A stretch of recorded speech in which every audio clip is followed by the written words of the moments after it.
Bien, bien, bien, bien, bien, bien. Mesdames, mesdemoiselles, messieurs, bonjour, bonjour, bonjour, Sioban Aiden Minve. Bon, partagez les bêtises parce que là, vous voyez, il fait beau. Il y a un très beau soleil, température très douce. En fait, c'est le temps idéal pour tondre un bami. Voilà. Donc, d'ailleurs, juste, je vais poster l'intitulé du live. Bon, si ça vous intéresse, évidemment, vous likez l'intitulé, vous partagez la publication partout. C'est important. Ouais. Habituellement, c'est même moi-même qui partage. Parce que, mais là, j'ai pas un deuxième téléphone et qui plus est, la plupart de mes comptes ont été bloqués. Donc, bon, très bien. Donc, je vous dis, si vous êtes intéressé par ce qui va suivre, bah, vous partagez les bêtises et puis on attaque les ouais. C'est un live sous forme de vol. Voilà. Le vol est érigé en valeur de qualité hein, chez nous. Le vol est une qualité. Voilà, donc c'est un live sous cet aspect-là que je veux développer aujourd'hui avec vous. Et puis bah voilà, donc je sais qu'il y a des Bamileke qui vont se connecter. Tiens, il y a un Bamileke là, Tafenjoum ou Talenjoum, Jean-Martin. Voilà. Oui, il fait très beau à Nantes, monté à Tangana, il fait très très beau à Nantes. Et en plus un vendredi télétravail, donc on finit un peu tôt. Normalement, je devrais tendre la pelouse. Mais j'ai la flemme, quoi. J'ai la flemme. Alors, s'il y a un Bamileke qui, plutôt que d'aller voler, peut venir me tendre ma pelouse, ben, ce serait appréciable. Ouais. Ben, l'herbe est trop haute. Bon, il y a encore un petit peu des travaux, là, par chez moi. Bon, l'herbe est assez haute, là. Donc, s'il y a un Bams, là, plutôt que d'aller voler, qui peut venir me tendre la pelouse, j'apprécierais. Voilà, j'apprécierais beaucoup. Voilà. Donc, j'ai la flemme. Donc, du coup, plutôt que de tendre ma pelouse, j'ai fait le choix... de venir tondre du BAMS. Voilà. Quoi? Bah, le Bamileke, bah, excuse-moi, les Bamileke, c'est les mecs bien, quoi. Non? Non? Bah, viens, tu leur dis le bien que je pense d'eux. Avec tes rolas, là, tu essaies de pas tomber. Je sais pas comment vous faites pour pas tomber à vos trucs, là. Marie, elle s'est gamellée parce que je l'ai poussée Bah, sans faire exprès. Ouais. Dis à mes amis Bamileke à quel point je les aime. Ils vous aiment pas. Serge, C'est un traître. Yes. elle a fait exprès de me pousser alors que j'étais en roller. Alors, mais pourquoi tu l'as poussé? Et je me suis fait mal à la jambe. Oui, mais tu es bien quand ton machin me dépasse en taille, alors on n'abuse pas trop. Hein. Bah alors, donc elle est punie. Ouais. Du coup, comme elle est punie, on te raccompagne chez toi et puis elle reste tout seul. Non. Ah bah, c'est une punition qui t'arrange pas Tu trop. la Là, chatouilles juste. ouais.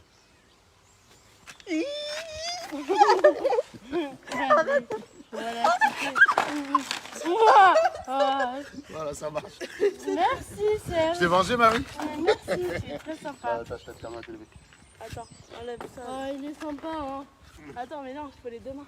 Attends, mais regarde. Je me lève Tu ramasses pas ton machin là. Attends, Hein. t'inquiète, regarde. Là, c'est la position chevalier. Aide-moi maintenant. On fait comment? Oula. Ouais, bon, fuyez tous, filez. Allez-y, Mais pars. arrête, attends, je suis ton rayon de soleil. Oui, tu es mon rayon de soleil, merci beaucoup. Moi, je suis trop petite pour rentrer. Ah, si, Oui, mais tu rentres pas, on te voit. Si, regarde. Tu vois presque pas la petite blonde là. Alors, dis I love Bamileke. I don't love. Non, ça va. Elle est de gauche, pas comme toi. Ah oui, c'est Non, vrai. dis juste I love Bamileke. Je vais pas me faire gronder, hein. Non, pas qui, mais c'est celui-là. Oh. Donc s'il y a quelqu'un qui te gronde, je me chargerai de cette personne. I love Baby I love Bamileke. Dis Megan is my friend. Megan is Bamileke. Is my friend Megan is Baby Bon, sometimes not so nice with me. Hein? Elle n'est pas très gentille avec toi tout le temps, n'est-ce pas? Non, elle est Voilà, pas dis tout le temps. sometimes my friend Megan. She's so nice. She's so nice. She isn't nice with me because she's Bamileke. C'est parce qu'elle est un peu Bamileke qu'elle n'est pas sympa avec toi. Megan, Megan. moi tu le dis à ma place. Parce Oui, que voilà, c'est ça. Bon, trop dans le fuis, ça va me déséquilibrer le machin, qui n'est pas très équilibré. Fuis un petit peu, fuis, Megan. Tu vas avoir du vent. 2 secondes. Bon, alors, est-ce que ça se partage, les gars? Est-ce que ça se partage? Alors, dis-leur de partager, Marie. Dis-leur de partager, sinon, moi, je vais me barrer. Alors, on veut parler des Bamileke voleurs. Et tu sais, le vol, c'est bien ou pas? Un papa qui escroque d'autres pour se faire du pognon, c'est un exemple, ça ou pas, toi? Non. Bon, alors, ça, il faut leur dire. Dis-leur, si vous trouvez que ça, ce n'est pas un exemple, eh bien, partagez les bêtises. Attends, je vais le porter pour qu'on te voie un petit peu comme... On te voit? Voilà. Bon, partagez les bêtises. Dis-leur ça, partagez les bêtises. Mais non, faut pas partager. Non, mais il partage la vidéo. Bon, c'est une Ah, expression. ok, partagez les bêtises. Voilà. Merci beaucoup, Marie. Maintenant, tu rejoins ta petite copine là-bas. Et puis voilà. Bien, donc, je disais tantôt qu'on doit parler un peu de vol. Le vol qui est une valeur exemplaire chez nous. Et puis s'il y a quelqu'un qui est très énervé, il n'y a pas de problème, il demande la parole. Là, aujourd'hui, là, je suis chaud. S'il y a quelqu'un qui est très énervé, je suis hyper chaud. Je suis chaud bouillant, comme une braise, quoi. Est-ce qu'il y a quelqu'un qui a à dire? Est-ce qu'il y a quelqu'un qui est très énervé, là? Parce que là, tout à l'heure, je vais m'apprêter à généraliser. Je vais dire que le vol, c'est dans le sang des Bamileke, ça va de soi. Parce que comment se fait-il que chaque fois qu'on tue un voleur quelque part, c'est un Bami? Comment ça se fait? Moi, je n'ai pas encore vu on doit arrêter quelque part. On arrête des gars en Ouzbékistan, c'est des Bamileke. On les arrête au Maroc, c'est des Bamileke. C'est des Bamis tout le temps. Non, non, les gars, il faut. Comment ça se fait? Donc, partagez-moi les bêtises.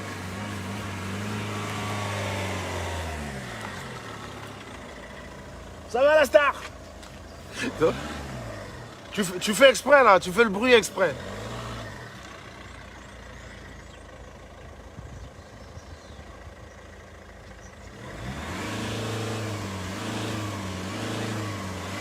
Le litre d'essence, il est en train de passer à 2 €.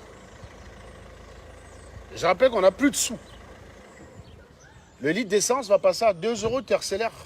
Tu m'embêtes en gaspillant l'essence. Ça va être 2 € et on n'a plus de sous. On est pauvre. Fais gaffe. Voilà. Dis donc, tu te lèves, tu pourras faire un direct, tu vas même pas faire un bisou à ta femme. Bah non, mais attends, je t'ai pas vu, hein. Je t'ai pas vu. Je t'ai pas vu. Allez, tu es parti choper quoi, elle est? On a acheté des livres et maman elle a acheté son livre de recettes bidon.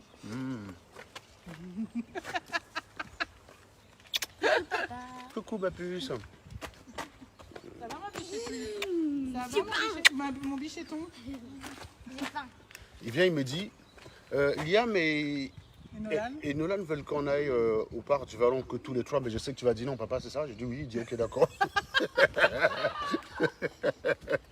il est malin ce gosse. Il est malin ce gosse. Bien, bon bref, je disais tantôt qu'on va parler de vol et d'escroquerie et puis d'ailleurs qu'est-ce que les gens disent là au passage? Est-ce que ça parle? Excusez. Est-ce que ça parle?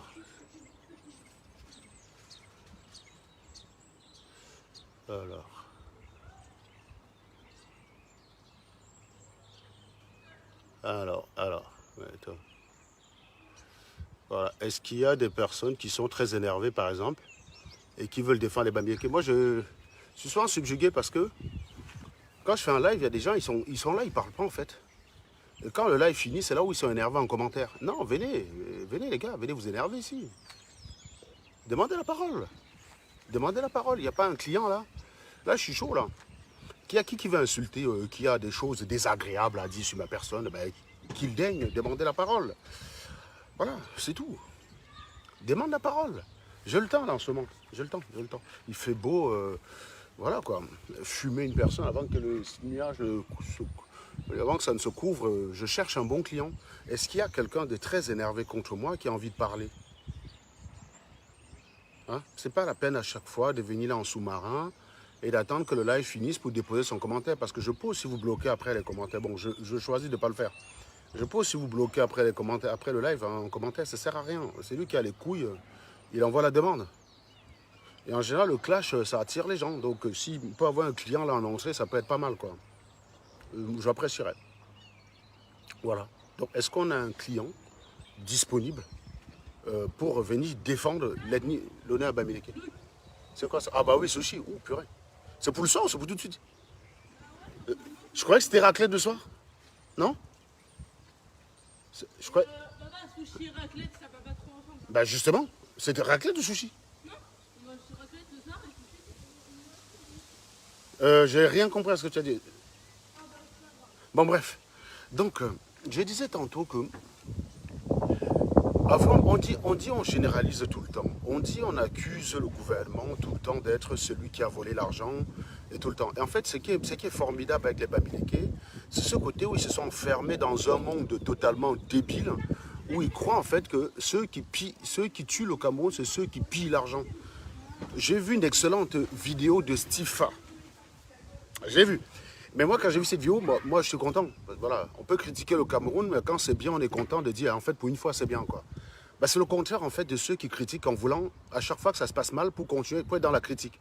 C'est-à-dire qu'ils ont besoin en permanence de l'échec pour alimenter leur machine en fait. Leur machine se nourrit de quelques ratés du gouvernement et Dieu sait, ils en ont quelques-uns, les ratés en fait. Mais de toute façon, il faut que je vous dise quelque chose. Les ratés du gouvernement sont exactement à l'image des ratés de la population. C'est-à-dire qu'on a une population de ratés. Et donc, on a une population qui rate tout. Même construire la maison, ils ne savent pas faire. Construire une maison, ils ne savent pas faire. Faire la plomberie dans leur maison, ils ne savent pas faire. Faire une peinture qui tienne la route, ils ne savent pas faire. Faire une toiture décente, ils ne savent pas faire. En fait, le gouvernement, il a l'image du Cameroun. C'est-à-dire que les ratés du gouvernement ne me choquent pas davantage plus que les ratés d'un individu en question, en particulier. Vous avez l'habitude d'encourager la médiocrité.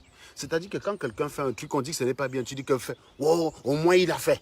Bah oui, mais le gouvernement, au moins il a fait. Pourquoi ce raisonnement Bamileke ne tient pas quand il s'agit du gouvernement? C'est-à-dire que quand on critique la médiocrité de quelqu'un, vous dites que ouais, mais au moins il essaye, il faut l'encourager. Mais ben, faites la même chose au gouvernement. Quand il se plante, ou alors quand il y a deux mecs qui piquent une partie de l'argent, ben, au moins il n'a pas volé l'argent des individus. Voilà. Hein? Cet argent-là, même s'il n'est pas volé, ça ne serait pas dans ta pièce si on veut raisonner comme toi. Donc pourquoi à ce moment-là l'encouragement ne tient pas la route? Quand il y a un mec qui crée un truc qui ne sert à rien, on dit que ça ne sert à rien, vous avez 45 personnes qui viennent dire que vous êtes jaloux. Mais par contre, quand c'est le gouvernement, ils critiquent tout. Quand tu relativises leur critique, tu deviens un traître. On ne comprend rien, les mecs. Le gouvernement, c'est les Camerounais, mes chers amis. C'est les Camerounais, ni plus ni moins. Le gouvernement, c'est pas qui? C'est pas Dieu qui est descendu du ciel. C'est pas un organe extérieur au Cameroun. Le gouvernement, c'est le Cameroun. Le Cameroun, c'est un ensemble dans lequel on a les Camerounais et le gouvernement. Le gouvernement, il a l'image de quoi? Mais il a l'image des Camerounais. Quelle est la probabilité, mes chers amis? Très simple. Vous savez que j'aime les probabilités parce que c'est la mère de toutes les sciences. Hein, l'autre jour, j'expliquais d'ailleurs sur YouTube les probabilités appliquées à la démocratie, comment il était très compliqué de dire que le peuple a parlé. Parce que suivant un mode de scrutin donné, vous n'avez pas le même gagnant. Bon, au Cameroun, c'est vrai. Au Cameroun, ce n'est pas la même chose. En tout cas, en Afrique, ce n'est pas la même chose. Tous les modes de scrutin vont donner la même personne gagnante. Bon, ça, c'est clair. Que ce soit un vote à un seul tour ou à deux tours, à partir du moment où le gagnant, en général, 80%, il y a quand même très peu de chances qu'il perde. Oui, le scrutin, la démocratie, je vais vous dire, dans l'absolu, mes chers amis, la démocratie, le meilleur endroit où l'expression du peuple est le plus clair et sans ambiguïté possible, c'est la Noirie. Si vous voulez, je vais vous faire un exposé, ou sinon je partagerai le début de cette vidéo où j'expliquais en fait la complexité de dire que le peuple a parlé. Parce que suivant le mode de scrutin, tu n'as pas le même type de gagnant. Un scrutin nominal à un tour, tu as un gagnant donné. Un scrutin nominal à deux tours, tu n'as pas le même gagnant. Par exemple, on a eu des gars qui étaient premiers au premier tour et qui ont perdu au second tour. Par exemple, c'est le cas de... C'était le cas de qui? Je crois que c'était pas le cas de Ségolène en 2002, en 2007, je ne sais plus. Enfin bref, on a eu des situations où quelqu'un est premier au premier tour et il perd au second tour. Par exemple, c'était le cas de Giscard d'Estaing en 1981. Il était premier au premier tour, il a perdu au second tour.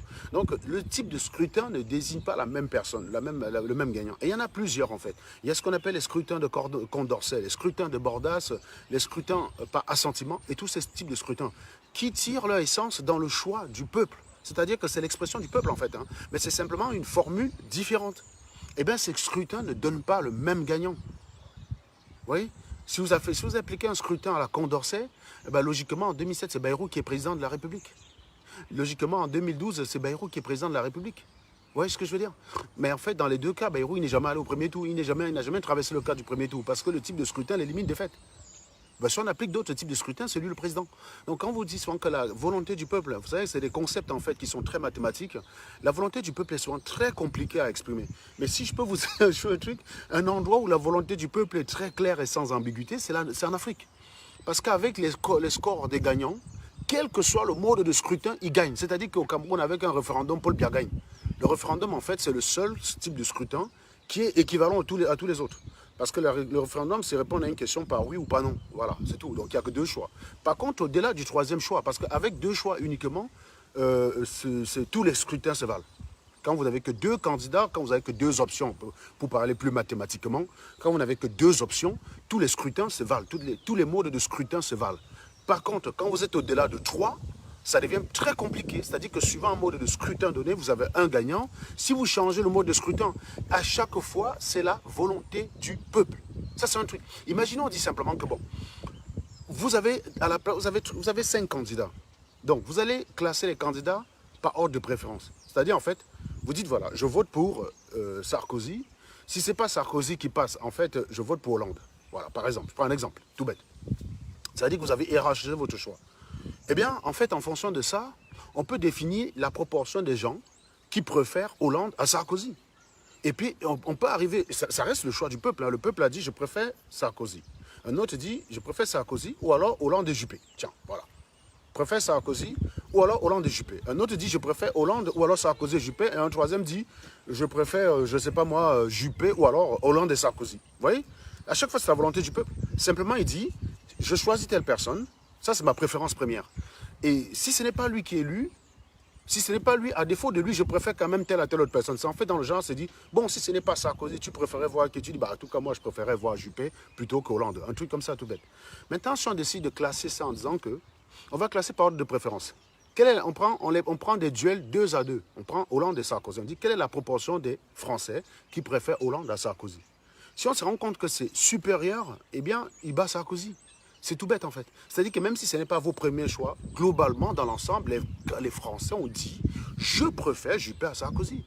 Et il n'y a pas de raison qu'après ils se retrouvent à choisir entre telle personne et telle autre personne alors que ça ne correspond pas à leur préférence. Or, le scrutin actuel en France aboutit à ce type d'absurdité. Vous avez le vainqueur de Condorcet, c'est-à-dire que celui qui peut gagner contre tout le monde, mais qui n'arrive jamais au second tour. C'est-à-dire c'est celui qui est le plus préféré des Français par rapport aux autres. Il est le plus relativement préféré des Français, mais en fait il n'arrive jamais au second tour. Donc, vous voyez donc que quand on a des scores assez bas, assez serrés, la phrase, le peuple a tranché, le peuple a parlé ne signifie plus grand-chose. Ça ne veut plus absolument rien dire. Par contre, au Cameroun, c'est très clair. Alors là, avec 71%, vous appliquez n'importe quel type de scrutin pour le bien gagne. Le scrutin à la Condorcet, il gagne. Le scrutin à la Bordas, il gagne. Le scrutin par assentiment, il gagne. Le scrutin par élimination, il gagne. Le scrutin au premier... le scrutin... à un tour ou à 2 tours par élimination, il gagne. Scrutin à 1 tour ou à 2 tours par choix direct, il gagne. Donc, vous voyez, on prend tout type de scrutin possible, le mec, il gagne. En fait, c'est pareil pour Ouattara. Je ne sais plus, Ouattara, il a gagné à combien? 80% ou 90%. Mais Ouattara, avec son type de scrutin, il gagne partout. En fait, finalement, on en arrive à une décision, à une conclusion quand même terrible. C'est que le meilleur endroit où la démocratie s'exprime le mieux, l'endroit où la démocratie s'exprime le mieux, ben, c'est en Afrique. Je sais que ça va énerver les gens. Mais malheureusement, les gars, je suis désolé de vous décevoir. Là, je parle que des théorèmes mathématiques, en fait. Hein. C'est-à-dire que c'est au sens mathématique du terme. On n'est pas en train de parler de convictions politiques, de j'aime Paul Biya, je déteste Kamto, machin. Là, je suis dans l'analyse purement mathématique d'un type de scrutin. Quand vous avez quelqu'un qui est désigné gagnant avec 71%, eh bien, pour lui, c'est très clair que le peuple s'est exprimé. C'est-à-dire que c'est très difficile d'aller contester ce mec-là. Pour une raison simple. Quel que soit le mode de scrutin démocratique qui existe, il est gagnant. Il est gagnant. Il n'y a pas de situation où il peut être perdant. Il n'y a pas. Alors que quand on se retrouve avec des scrutins comme en France, Macron à 24%, Le Pen à 19%, Mélenchon à 16%, et alors Hamon, je ne sais pas moi combien. Mais si tu appliques un scrutin à la Bordas, ou alors un scrutin à la, comment dire, le vote par assentiment, tu peux te retrouver avec un gagnant qui est totalement différent de celui qui a été désigné par le scrutin en France actuellement. Oui, c'est ça le truc en fait. Et ça, c'est quelque chose quand même d'assez formidable quand on y pense. Qu'est-ce que c'est? C'est des caramels, c'est de la part de Ah, c'est du Mégane. caramel, super. Voilà, C'est Mégane qui fait ça. Merci beaucoup. Ouais. Ouais. Donc, un endroit, donc, vous comprenez que c'est pas facile à chaque fois de... Vous êtes sur des choses où vous prenez comme ça la légère, le peuple. Il est possible. Si par exemple Paul Biya gagnait avec 30%, je trouverais que son score est contestable, oui. C'est-à-dire que vous, par un certain type de scrutin donné, on peut avoir Bello Bouba Maïgari devant lui. Ou alors, je ne sais pas moi, Kamto, j'en sais rien. Mais le scrutin, les scores avec lesquels il gagne sont sans ambiguïté. On peut débattre en 92. En 92, peut-être le scrutin, s'il avait été fait différemment, bah, peut-être que Paul lui aurait perdu. Peut-être qu'en choisissant un scrutin à la Borda ou à la Condorcet, il aurait perdu. Parce qu'avec 30% et des voix qui sont rapprochées, on ne peut pas dire que le peuple a parlé. On peut pas. Quand je vois souvent les politiciens, ils sortent le soir de l'élection et disent hey, le peuple français a tranché. Le type, il a gagné avec 31%. Il dit que le peuple français a tranché. Ben non, connard, le peuple français n'a rien tranché. Avec un tel score, tu ne peux pas le dire. Par contre, avec 71%, tu peux dire le peuple a tranché, mec. D'autant plus que tu as 71%, le mec qui te poursuit directement, il a 5%, le gars. 5%. Donc c'est très clair. Tu appliques n'importe quel type de vote, à part un putsch, un renversement par les Bamileke des institutions au Cameroun, ben non, tu ne peux pas gagner, c'est pas possible. Voilà, maintenant je sais. Vous allez me dire, oui, mais ça, c'est s'il n'y a pas de trucage. Bon, oui, c'est vrai. Par contre, quand il y a trucage, il y a des preuves flagrantes, formelles. Il n'y a pas d'élection sans irrégularité. Le débat, c'est quelle est la part de l'irrégularité. Et ça, c'est très compliqué à prouver. C'est pour ça que l'hypothèse de parcimonie que j'engage, c'est quoi qu'il en soit, vous me donnez le caramel et le souci en même temps. Comment vous voulez que je mélange les deux? Ça, c'est pour moi tout seul? Oui. Ben, comment je fais caramel et sushi? Bon, mets un truc en bas là pour soutenir un petit peu. Non, pas ça. Tu prends un autre carton, là, tu mets là, comme ça s'équilibre. Tant que j'ai mon caramel. Vous êtes bien aimables, les filles. T'as vu ça? Regarde, c'est un génie, ta fille. Ta fille est un génie. Ça vient un peu. Génie de la bêtise, tu veux dire. Donc, il est bon le caramel, c'est bien, j'adore.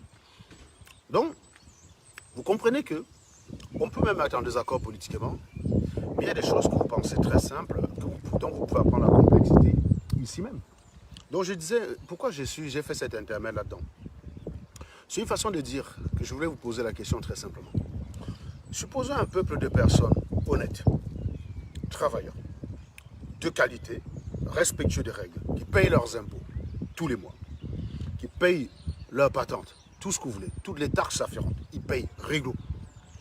Les sociétés payent leurs impôts. Ils cotisent les prestations sociales qui vont bien. Ils cotisent tout ce qui va bien. Et puis vous avez une poignée de personnes qui gouvernent, qui ne représentent même pas 0,01% de la planète du Cameroun, et qui volent une partie de cet argent, parce que c'est difficile de tout voler, ça va de soi. Sinon les fonctionnaires n'auraient pas leur salaire à la fin du mois, donc il y a bien quand même de l'argent qui reste quelque part. Bon, qui vole une quantité. Quelle est la probabilité d'avoir un pays de gens honnêtes, travailleurs, de qualité, et comme par hasard, par la sélection naturelle, il se passe une alchimie qui fait que subitement quand un mec devient dirigeant, il devient voleur. Quelle est cette probabilité-là, mec? Je vous exhorte, vous dites que vous n'avez pas Bamileke, vous connaissez des docteurs en mathématiques, appelez un docteur en mathématiques à l'université Boekele, appelez n'importe quel statisticien, vous lui demandez simplement qu'on a une population donnée qui est en. L'hypothèse de travail, c'est qu'ils sont tous honnêtes. On extrait dans la population comme ça par hasard un groupe d'individus qu'on va appeler dirigeants. Et puis, paf, ils sont tous malhonnêtes. Voilà. Alors, quelle est la probabilité? Alors, tu fais un test d'hypothèse, hein, c'est une analyse fréquentielle à la, comment il s'appelle, à la Ronald Fisher. Vous faites un test fréquentiel, vous faites un test d'hypothèse. Hypothèse que vous voulez contester, bah, c'est que le Bamileke, que les Camerounais sont tous malhonnêtes. Tu appelles ça hypothèse nulle. Tu fais un test d'hypothèse dessus, quelle est cette probabilité-là? Ben, tu arrives à un seuil, hein, tu te fixes un seuil d'acceptation. Tu dis, attends, ben, franchement, si la probabilité de choper un mec comme ça par hasard dans la population, hein, une population de tout le monde honnête, hein, tout le monde honnête, le nombre de choix possibles de 10 dans cette population-là, c'est un truc de malade. Somme des combinaisons du nombre de cette personne-là sur la population totale. C'est un truc de fou. Hein. Vous faites ce choix-là. Donc, avec un nombre de combinaisons possibles, quand même assez intéressant, l'abeille dégage. Ah! Voilà, c'est bon. C'est barré. Bien. Donc, vous faites le calcul. Vous faites le calcul, les gars. Vous pouvez prendre un fichier Excel, vous pouvez le faire. Hein. Vous appliquez la loi binomiale, c'est tout. Loi binomiale, c'est une fonction qui est dans Excel. Hein. Loi binomiale, tu fais le test. Ça, c'est un truc que n'importe quel idiot peut tester chez lui.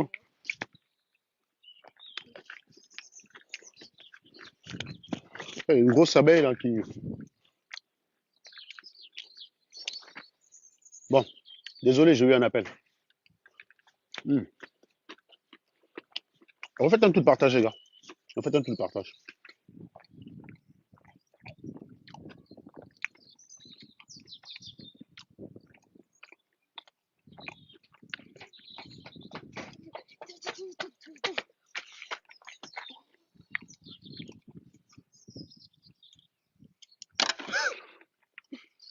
Vous voyez typiquement le type de réponse d'un Bamileke. Il vient, il dit, tu as fait statistique dans la vie. Mais gars, prends la parole.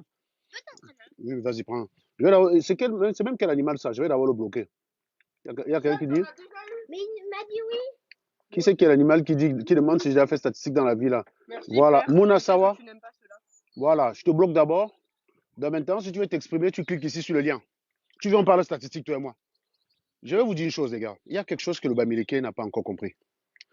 Parce que tu t'appelles Mouna Sawa, avec ton raisonnement de débile et de malade mental, tu ne peux être que Bamileke. Ce n'est pas en disant que quelqu'un ne maîtrise pas quelque chose que tu prouves que toi, tu connais. Il faut qu'on soit bien clair dans le cerveau. Il faut que ça rentre dans ton crâne. La meilleure façon de prouver que tu connais quelque chose, c'est de faire comme moi. Tu te le mets, tu en parles de ce que tu connais. Ce n'est pas de passer dans les directs où les gens en parlent pour dire tu ne connais pas, tu ne connais pas. Attends, même ma fille, même mon fils. Sean! Même mon fils, il peut. Avec ça, il peut appliquer ça chez Comto. Comto peut être en train de bavarder, mon fils, il demande simplement tu as fait droit dans ta vie. C'est facile en fait. C'est tellement idiot que ça ne sert à rien de le faire. Qu'est-ce qu'il y a souvent dans votre crâne là? Qu'est-ce qu'on a mis là-dedans? Voilà donc le Cameroun en fait. Et vous voulez quel genre de dirigeant avec ce genre d'animal? Tu crois qu'on vient dans un direct? On dit simplement que quelqu'un n'a jamais fait statique dans sa vie, ça prouve qu'on sait de quoi on parle. Mais la question est très simple. S'il y a une erreur quelque part, il y a quand même des gens qui regardent. Il faut que ta parole aussi puisse profiter aux autres. Si tu considères que j'entraîne les gens dans le trou, mec, ramène-les dans le droit chemin, montrant que tu maîtrises le sujet. Chose que tu ne peux clairement pas faire en disant, me demandant si j'ai fait statique dans la vie. Parce que si je t'appelle là, je te pose simplement une question, une demi-question, comme j'ai déjà fait plusieurs. Tu vas voir que tu ne connais rien. Et quand tu écris ce commentaire-là, c'est censé vouloir faire quoi, mec? Sérieusement.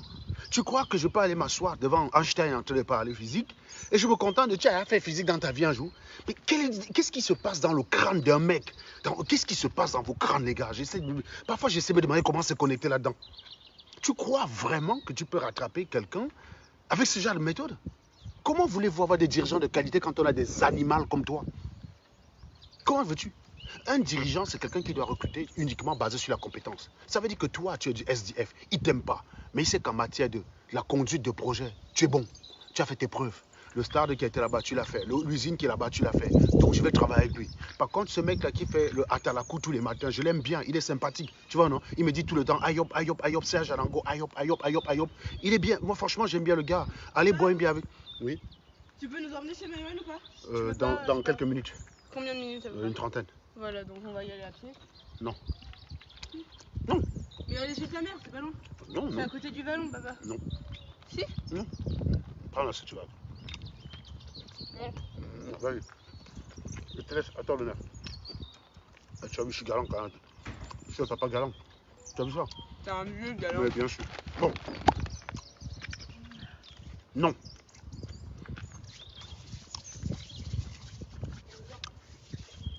Donc je disais tantôt que ça veut dire que si on donne le pouvoir à Bamileke, il y a un projet sur lequel je suis qualifié, surqualifié, expérimenté, compétitif en termes de prix. Le Bamileke va appeler Élise Battante, parce que comme Élise Battante dit que Biado a parti, il va lui confier le projet. Voilà pourquoi je dis qu'on ne peut pas laisser au pouvoir des animaux comme vous. Parce que ceux qui sont là même, c'est vrai qu'ils ne sont pas meilleurs, mais vous êtes pire, les gars. Vous serez pire. Et je ne sais pas par qui on serait gouverné. Si on vit dans un monde où les gars acceptent qu'un gars comme Marc Seigneur, il puisse être un ambassadeur. Ambassadeur, frère. Non, même pas genre le gars qui se charge d'accueillir les personnes au consulat pour diriger vers les bons services. Ça encore on peut comprendre. Ce qui reste un boulot quand même honorable. Hein. Déjà, les mecs qui sont au Cameroun, travailler dans ce système-là, prendre l'avion pour venir en France et faire ça, c'est déjà être un sélectionné, gars. Donc, tu vois, tu fais partie de la sélection. Donc, vous vivez dans un monde où un gars comme Calibri peut être consul. Ouais. Donc, genre, il y a des gars, il y a les Alain Jules Meunier en France, il y a tous ces gars-là. Mais pour vous, c'est Calibri qui doit être consul général à Marseille. Et Marx, ambassadeur de France à Paris. Ambassadeur du Cameroun à Paris, pardon. Quand on vit dans un monde comme ça, c'est qu'on est malade dans son cerveau. C'est pour ça qu'on ne peut jamais vous laisser.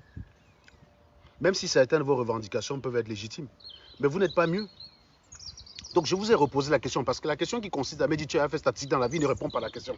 Fais l'exercice, cher ami, pour prouver que tu connais. Tu vois, non? Tu fais l'exercice, tu démontres que mes hypothèses sont fausses. Moi, j'affirme ceci. Que dans une population 100% normale, vous ne pouvez pas dire que c'est le gouvernement qui est responsable de votre éducation. Ça veut dire que vous êtes en train de dire que vos parents, c'est des chèvres, ils ne servent à rien. C'est une grosse insulte pour vos parents.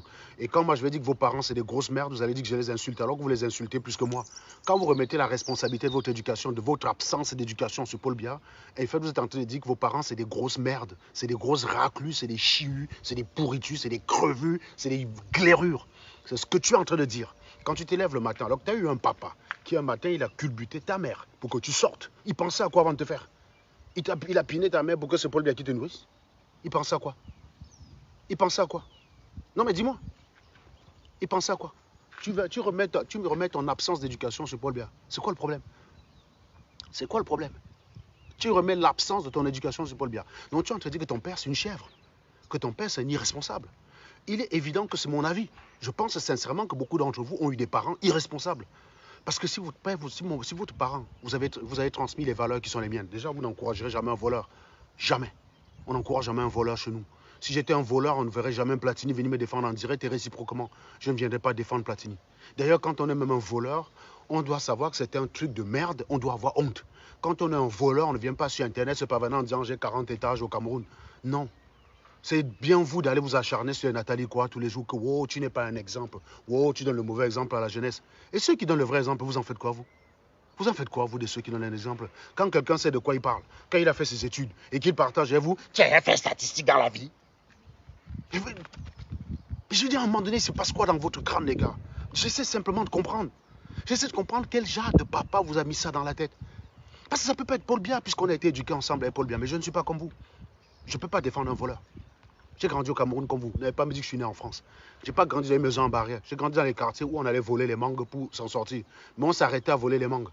Donc la phrase qui consiste à dire que qui vole un œuf vole un bœuf demain, ce n'est pas vrai. Parce que le bœuf et l'œuf, ça n'a pas la même fonction. Tu peux voler un œuf parce que tu crèves de faim et tu n'as pas le choix. Tu prends juste ce qu'il faut pour te nourrir. Et ça, au tribunal, on s'est tenu compte de ça. Ce n'est pas un voleur. C'est simplement quelqu'un qui est partagé entre deux types de dilemmes. Il y a ce qu'on appelle les dilemmes d'éthique. Les dilemmes d'éthique. C'est quand vous êtes partagé entre deux sentiments, entre deux choses moralement acceptables, mais qui ont des répercussions totalement différentes. Prenez un exemple. Un gésirologue, par exemple. Pas moi, bien sûr. Vous savez que j'aime pas le gésier, ça va de soi. Prenez un gars qui est gésirologue. Donc, il a plusieurs gésiers. Et il est aussi très honnête. En revanche, c'est aussi quelqu'un qui œuvre pour la consolidation familiale, qui n'est pas dans la logique de dire qu'une famille doit se séparer, machin, qui est là pour la stabilité familiale, quoi, vous voyez. Donc vous avez deux choses. Donc quelqu'un qui aime la stabilité familiale, c'est quelqu'un de responsable.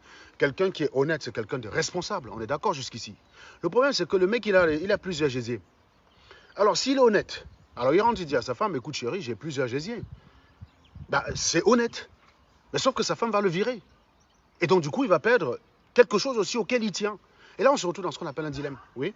Qu'est-ce que tu penses d'un sandwich qu'avec du fromage, sans beurre, sans rien? Non, rien. Aucune des gens pensent rien, non. C'est dégueulasse, on est d'accord? Non, j'en pense absolument rien de ça. Ne me propose surtout pas. Non. Merci. C'est dégueu. Bon. Donc, j'étais en train de dire que... Rayon de soleil. Ouais, c'est ça. Allez, on y va? J'étais en train de dire ceci. Que, à ce moment, vous êtes partagé entre deux choses, entre deux valeurs auxquelles vous apportez de l'importance. Il y a la valeur honnêteté, il y a la valeur solidarité familiale, comment on appelle ce mot-là, merde, cohésion familiale, si vous voulez. Vous êtes partagé entre ces deux valeurs-là.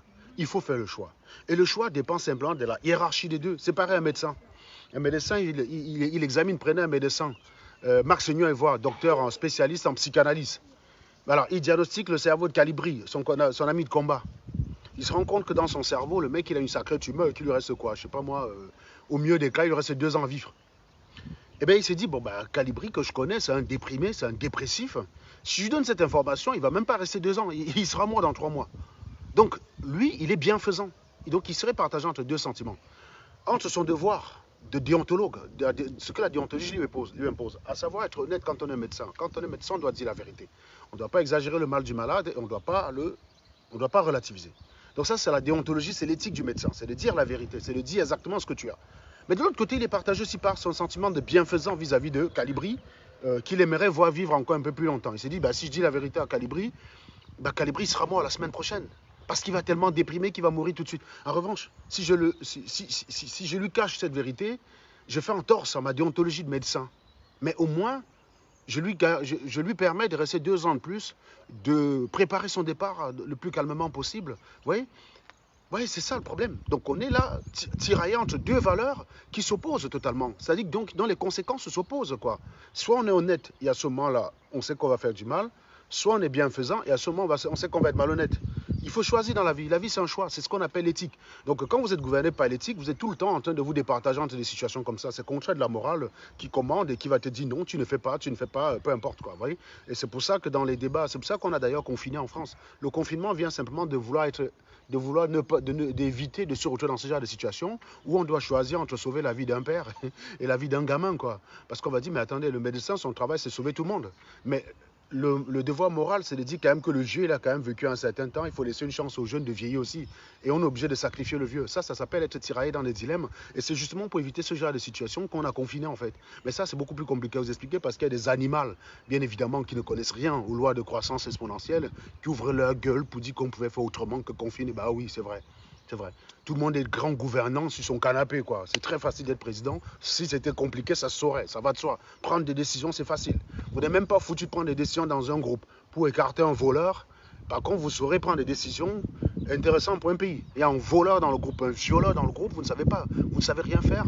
En revanche, vous saurez gouverner un pays. Vous êtes des rigolos, les gars. Vous êtes des rigolos. Voilà.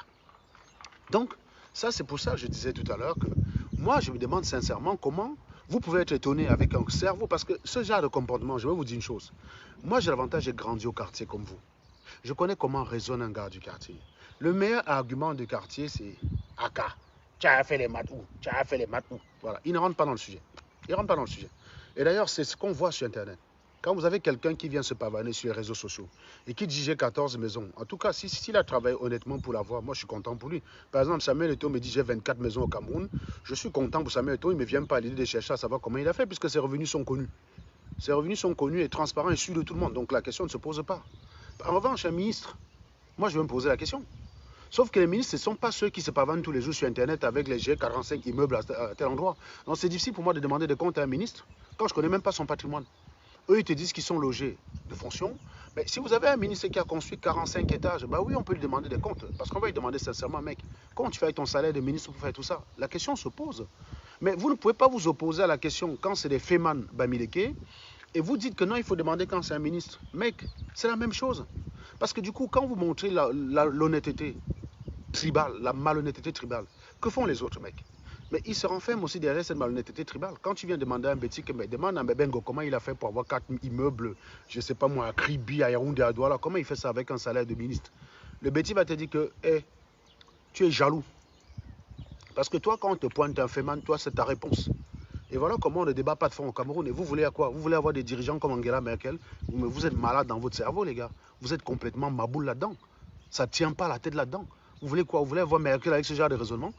Quand tu protèges ton Feman, bah, le Béti, lui, protège son politicien véreux, y compris même quand celui-ci n'est pas Béti. Parce que vous avez fini par entrer dans la tête du Béti que gouvernement égale Béti, que finalement, ils sont à l'aise avec ça.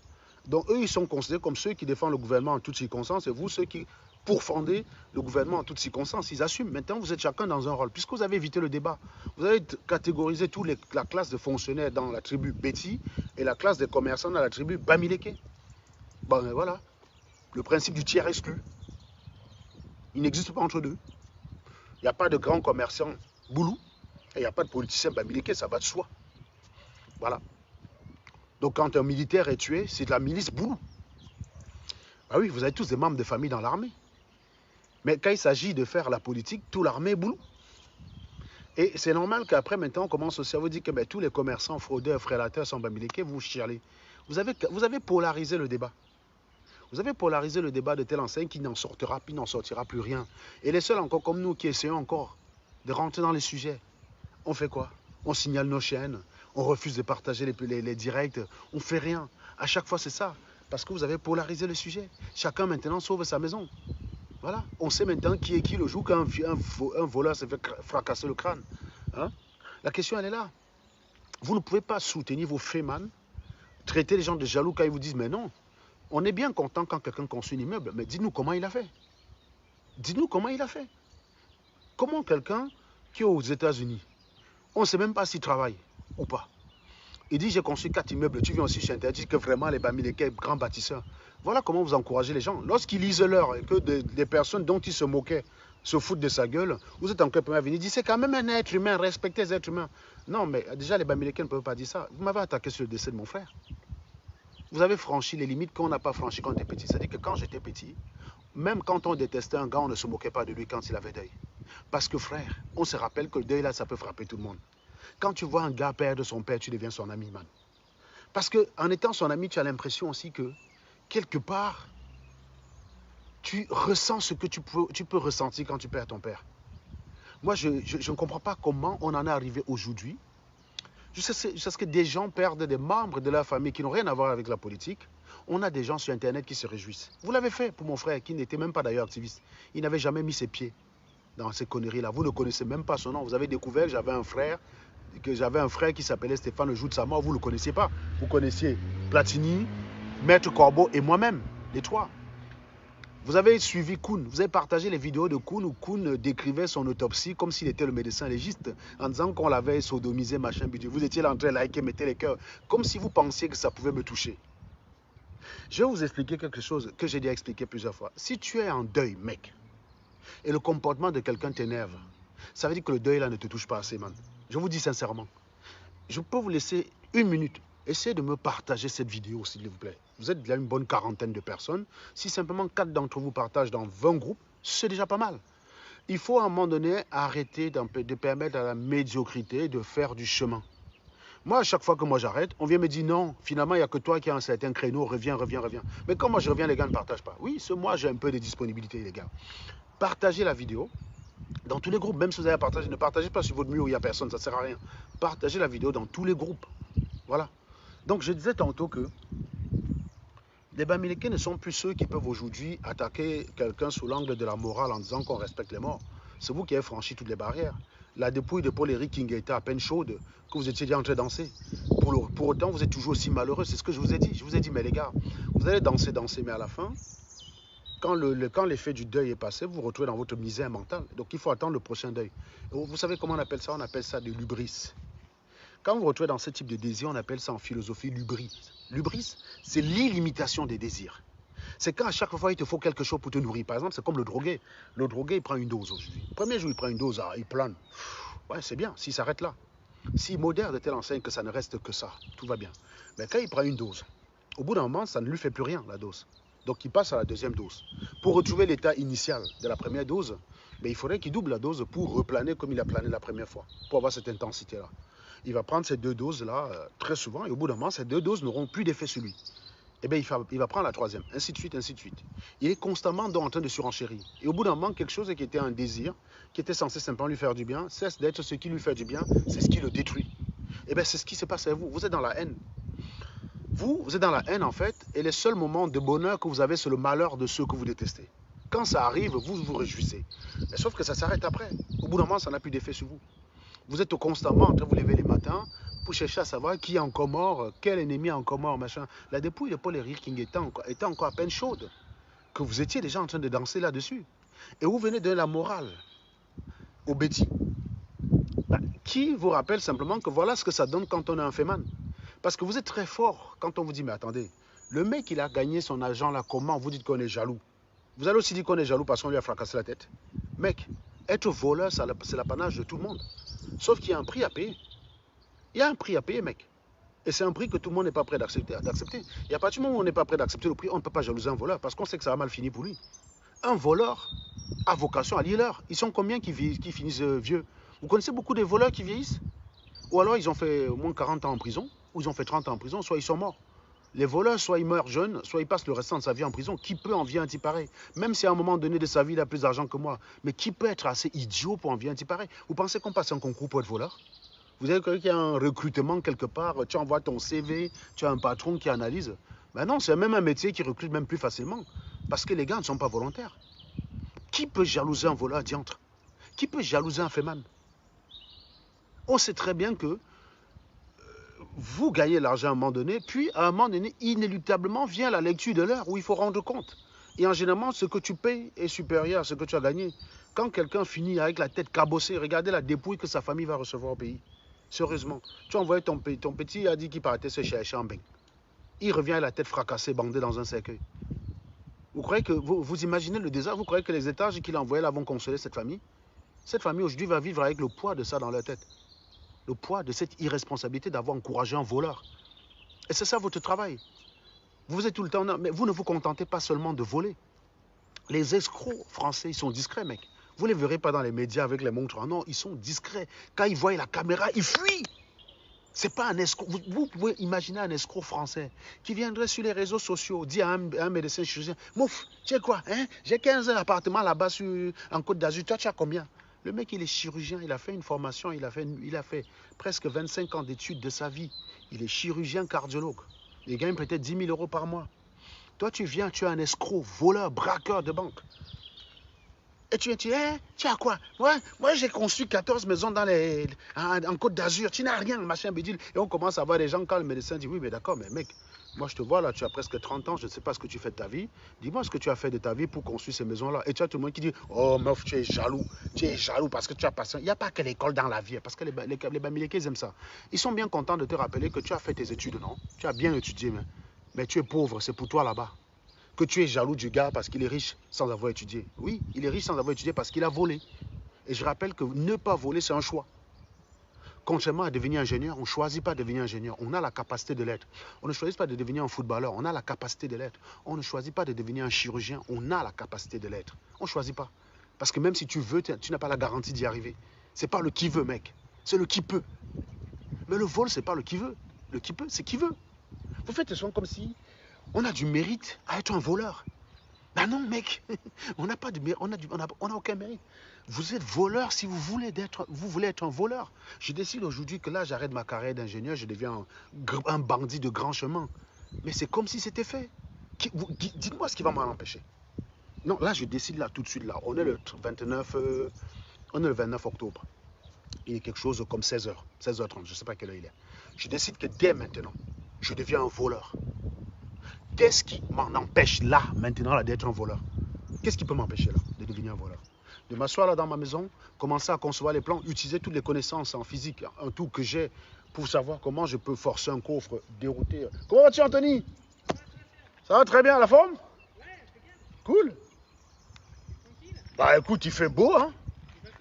Hein? Non, même pas, non. Ben oui, grand week-end, oui, mais non, même pas vacances, même. Non, c'est mort les vacances là pour moi.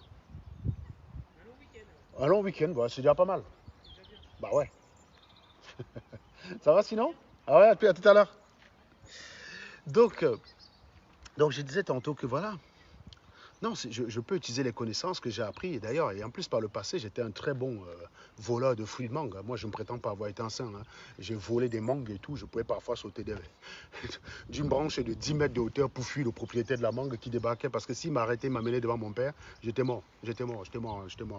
Donc, si je veux devenir un voleur, c'est comme si c'était fait. Donc, je ne comprends pas pourquoi je vais jalouser un voleur. Par contre, là, maintenant, là, un des métiers qui me passionne le plus, c'est d'être avocat. Tu vois, ça, c'est un métier qui me passionne. Si je pouvais être un avocat, là, je voudrais être un avocat. Mais est-ce que je peux, là, maintenant, être un avocat? Non, je ne peux pas, mec. Je ne peux pas être un avocat. Vous voyez que ce n'est pas le qui veut, c'est le qui peut.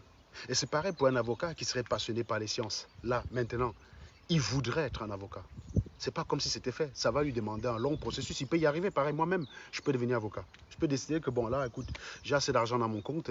J'ai assez bien pointé l'année. J'ai bien pointé l'année ces 2 dernières années. C'est bon. J'ai le pognon dans mon compte. J'ai décidé d'aller faire ma capacité. Je récupère mon CAPA, certificat d'aptitude à la profession d'avocat, c'est le CAPA. Vous n'avez pas besoin de tout refaire vos études de droit. Vous faites une remise à niveau. Ça vous prend peut-être 1 an, 1 an et demi. J'obtiens mon CAPA et l'année suivante, je me mets comme avocat.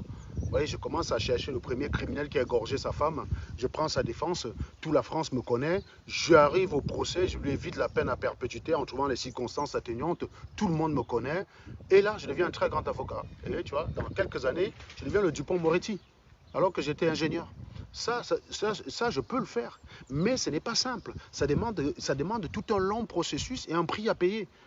Donc, qui peut parfois me dissuader, et d'ailleurs qui me dissuade, parce que je n'ai pas envie d'aller m'asseoir 2 ans à l'école et recommencer l'école. Ben, ça fait 2 ans de salaire en moins, même si je sais qu'avec avocat, je peux gagner. Mais je ne suis pas sûr qu'avec avocat, j'ai le niveau de revenu qui est actuel. Je connais des gens avocats, je connais pas mal. Mais non, ils n'ont pas mon salaire. Ils n'ont pas mon salaire. Donc, vous voyez, donc c'est quelque chose, ce n'est pas le qui veut, là, pour le coup. C'est le qui peut. Par contre, être un voleur, ce n'est pas qui veut, c'est qui peut. Les bourreaux peuvent être aussi des voleurs. Ce n'est pas compliqué. La preuve, vous leur reprochez de voler quand ils sont au gouvernement. Donc, c'est bien que ce n'est pas l'apanage d'une tribu. Ils peuvent aussi être des voleurs, s'ils veulent. Ils peuvent être des escrocs, s'ils veulent. Ils peuvent frélater des choses, s'ils veulent. Ça ne demande aucun concours pour être un frélateur professionnel. Il suffit de vouloir et tu le fais, point à la ligne. Donc, arrêtez souvent vos commentaires débiles ou quand on te dit, non, mec, je ne prendrai au sérieux ton patrimoine que si tu es capable de me dire de façon transparente d'où te vient l'argent. Moi, je peux le faire. Moi, je vous présente ma maison tous les jours. Je suis content de le faire. Mais vous savez d'où vient l'argent. Hein? Je ne viens pas là le matin, vous me voyez 24 heures sur 24 en train de faire des lives, je suis au chômage, je ne travaille pas, je fais des litchis tous les jours pour dire que les gars, aidez-moi à payer ma facture. Et je vous dis, j'ai une maison qui vaut 420 000 ou 450 000, j'en sais rien selon les estimations. Bref, plus de 400 000 balles et à peu près, même dans certaines estimations, presque 500 000.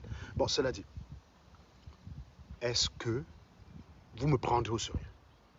Si je vous dis simplement ça. Mais je sais que comme je suis un anti-camto, si c'était ma situation, vous serez les premiers à dire qu'il faut que j'explique d'où viennent mes revenus. Mais par contre, quand c'est un des vôtres, vous êtes les premiers à nous dire qu'on est jaloux. Quand on vous a dit ici que Koun, c'était un malhonnête, un escroc, que pour vivre dans les conditions, pour vivre tel qu'il vit, sans travailler, il faut avoir une activité non soupçonnée. Ceux qui ont une activité qu'ils assument, ils le disent facilement. Je peux dire dans le même direct que je suis ingénieur 48 fois, sans problème. Par contre, le féman ne peut même pas le dire une fois. Vous voyez la différence qu'il y a entre vous? Par contre, vous me reprochez, moi, de le dire tout le temps. Vous voyez comment c'est vous qui fabriquez les malhonnêtes? Un ministre peut dire « je suis ministre » 45 fois dans une phrase, parce qu'il n'a pas honte. Un professeur de lycée peut dire « je suis professeur » 45 fois. Moi, quand j'étais pousseur, au début, quand j'ai commencé le pouce, les gars, j'avais honte. J'avais honte. Quand ma grand-mère a amené le pouce de Tchang, elle m'a dit « Serge, c'est les vacances. Tu vas aller tacler, comme on dit. Tu vas aller tacler. » Frère, le vantard que j'étais au lycée là, avec ma tenue qui était toujours repassée comme ça, tu vois le trait droit là qui pouvait même te couper quand tu marches. J'ai dit, mais moi, si je vais aller être pousseur, et pour moi, le pousseur, c'était quelqu'un de sale, d'infect, de malodorant. Voilà ce que je voyais du pousseur. J'ai dit, mais merde, pourquoi je vais aller faire ça? Je vais aller faire pousseur, moi. On m'a dit, non, non, tu n'as pas le choix, je fais le 5e, mec. Il n'y a pas le choix, et qui plus est, j'avais redoublé. Alors donc, franchement... Non, est-ce que j'ai commencé le pouce quand j'ai redoublé?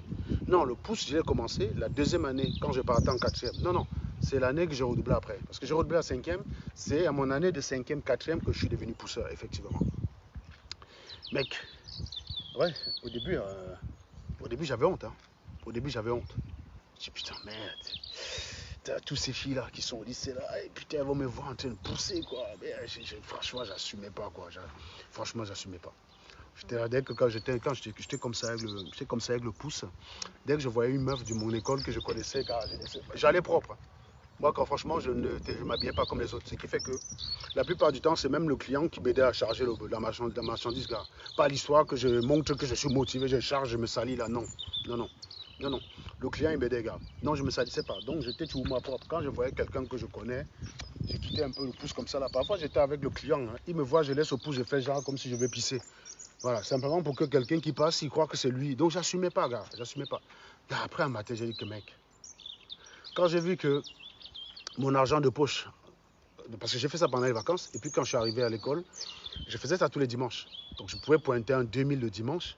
Je rentrais, je donnais 1000 francs à ma mère, j'ai gardé 1000 francs. Et le lendemain, pour la semaine, je crois, on me donnait, je ne sais plus, 600 francs ou 500 francs la semaine, je ne sais plus. Bref, je me suis rendu compte qu'à la semaine, j'avais un pouvoir d'achat qui avait augmenté. Bah oui, je suis passé quand même de la 5e à 500 francs la semaine, à 1500 la semaine. Man, tu peux offrir le biscuit à un gésier. Gars, je ne pouvais pas faire ça avant. Je ne pouvais pas faire ça avant, man.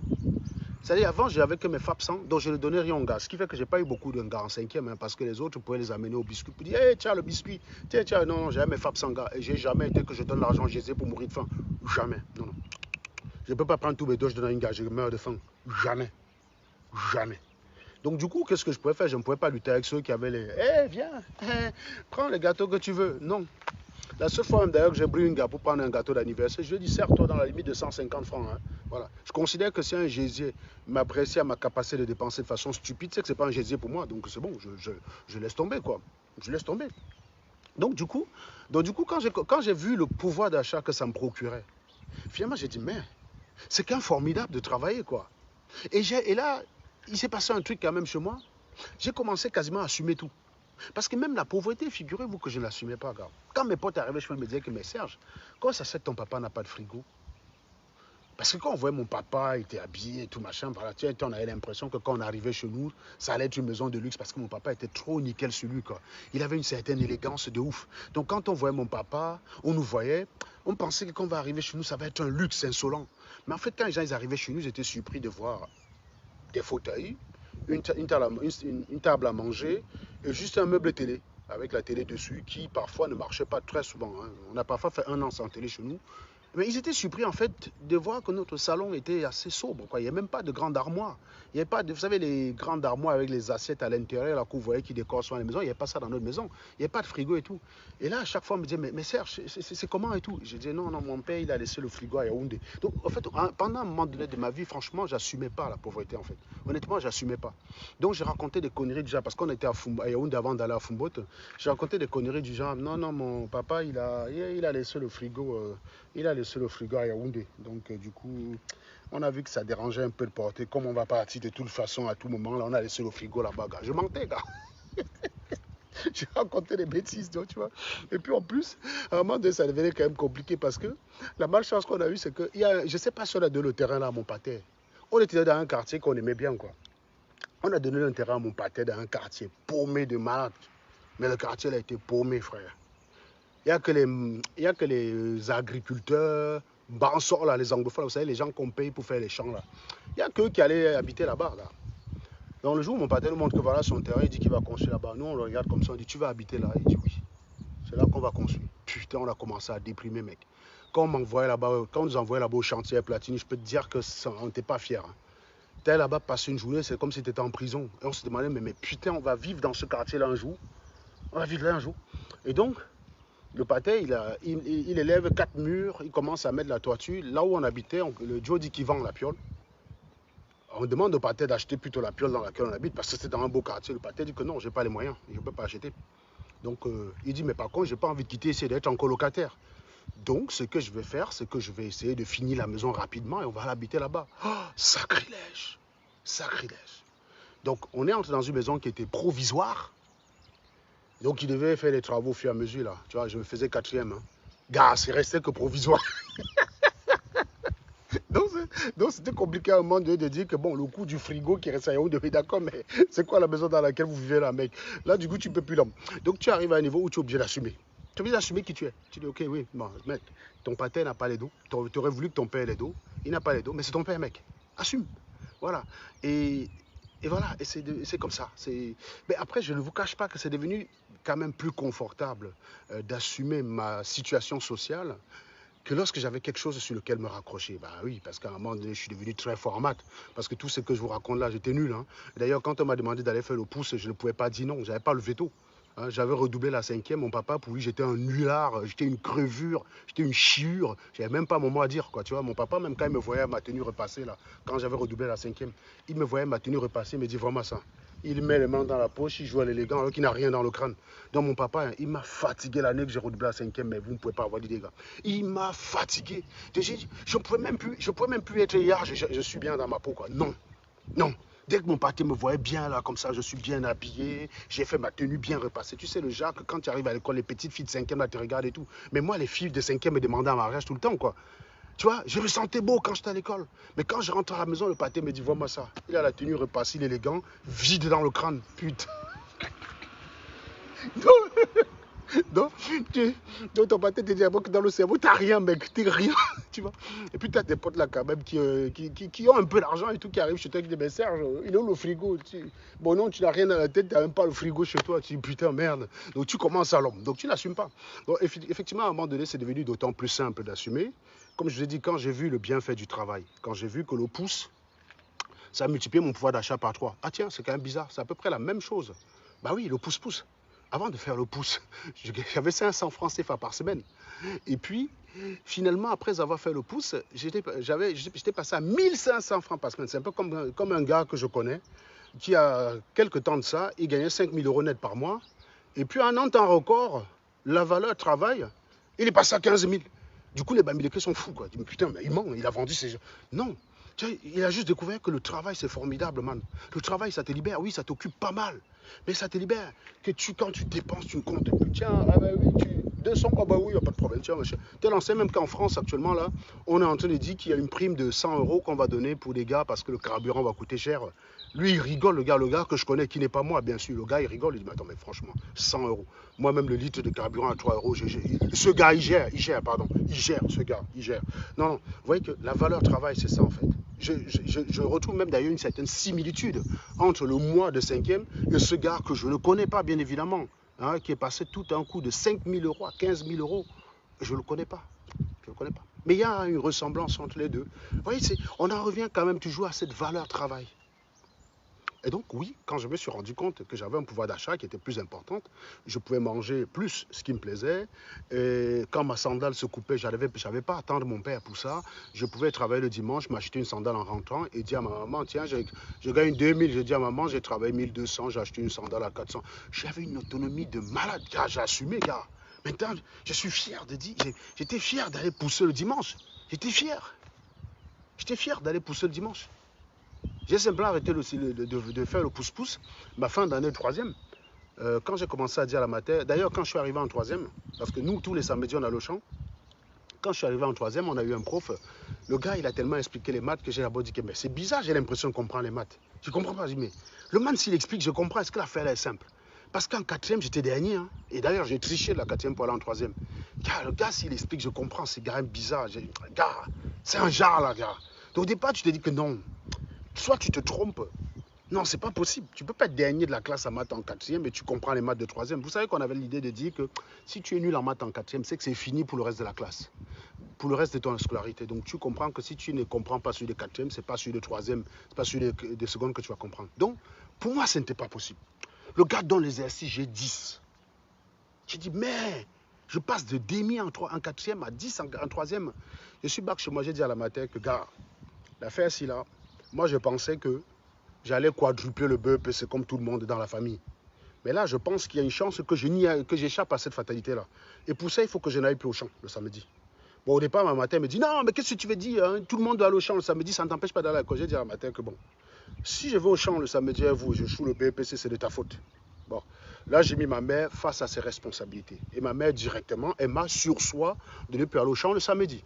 Donc du coup, le samedi, quand on platinait et autres, ils allaient au champ, je prenais mon livre de maths, j'allais m'asseoir au lycée, je frontais comme un malade.